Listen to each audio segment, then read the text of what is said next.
परीक्षा का नाम सुनते ही तेरा दिल घबराता है ना पुत्र? सीना भारी हो जाता है, दिमाग में डर के बादल छा जाते हैं और लगता है जैसे सब कुछ खत्म हो जाएगा। लेकिन जरा ठहर और ध्यान से सुन। ये जो तू डर रहा है ना, ये किसी राक्षस का नाम नहीं है। ये तो बस कागज पर लिखे कुछ प्रश्न हैं, कुछ सवाल, कुछ शब्द, कुछ नंबर। और तू जो महादेव का अंश है, उनसे डर रहा है।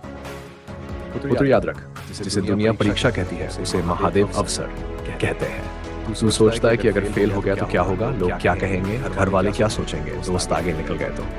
लेकिन महादेव कहते हैं जिसका ध्यान दूसरों की सोच पर होता है, वह अपनी शक्ति को भूल जाता है। तेरा डर असफलता से नहीं है, तेरा डर उस कल्पना से है जो तूने अपने मन में बना ली है। सच क्या है?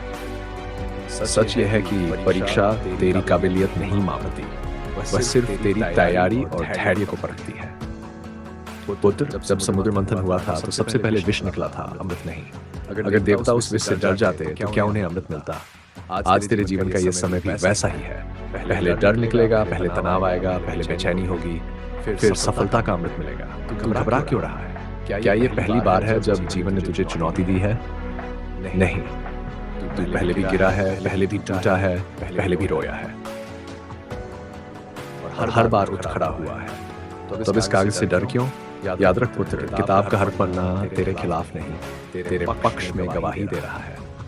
हर पढ़ा हुआ शब्द तेरी सेना है, हर की हुई मेहनत तेरी शक्ति है। डर तब आता है जब विश्वास कम होता है, और विश्वास तब बढ़ता है जब तू खुद को पहचानता है। तू कोई साधारण आत्मा नहीं है, तू वह है जो संघर्ष करके यहाँ तक पहुंचा है। तू वह है जिसने नींद छोड़कर पढ़ाई की है। तू वह है जिसने मन ना होते हुए भी किताब खोली है। तू वह है जिसने हार मानने के 1000 मौके होने के बाद भी कोशिश की है। और आज सिर्फ कुछ प्रश्न देखकर तू कांप रहा है। पुत्र, पर्वत को देखकर चींटी भी रास्ता ढूंढ लेती है, तो फिर तू तो इंसान है, महादेव का भक्त है। ये परीक्षा तुझे गिराने नहीं आई, ये तुझे मजबूत बनाने आई है। अगर जीवन में कोई चुनौती ना हो तो इंसान की असली शक्ति कभी बाहर ही नहीं आती। जब अर्जुन युद्ध भूमि में खड़ा था तो उसका भी मन डगमगाया था, उसके हाथ कांपे थे, उसकी दृष्टि भ्रमित हुई थी। लेकिन जब उसने अपने अंदर के विश्वास को जगाया, तब वही अर्जुन विजेता बना। तू भी उसी युद्ध भूमि में खड़ा है पुत्र। बस फर्क इतना है कि तेरी रणभूमि परीक्षा हॉल है, और तेरे हथियार तेरी कलम और जान है। डर को अपने ऊपर हावी मत होने दे, क्योंकि डर हमेशा झूठ बोलता है। वह कहता है तू नहीं कर पाएगा, लेकिन मेहनत कहती है तू कर चुका है, बस दिखाना बाकी है। जब तू प्रश्न पत्र खोलेगा तो याद रखना, ये तेरी किस्मत का फैसला नहीं है, ये तेरी मेहनत का अवसर है। एक प्रश्न कठिन होगा, दूसरा आसान होगा, तीसरा उलझ जाएगा, चौथा मुस्कुराएगा। लेकिन इन सब के बीच सबसे जरूरी चीज है तेरा शांत मन। महादेव का स्मरण कर, गहरी सांस ले और अपने मन से कह, मैं सक्षम हूँ, मैं तैयार हूँ, मैं निर्भय हूँ। पुत्र, तू हार से नहीं डरता, तू परिणाम से डरता है।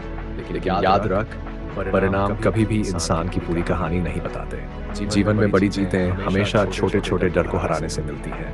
आज अगर तू इस डर को जीत गया तो कल दुनिया की कोई चुनौती तुझे नहीं डरा पाएगी। परीक्षा का असली मतलब नंबर नहीं होता, परीक्षा का असली मतलब होता है तू दबाव में भी खुद पर विश्वास रखता है या नहीं।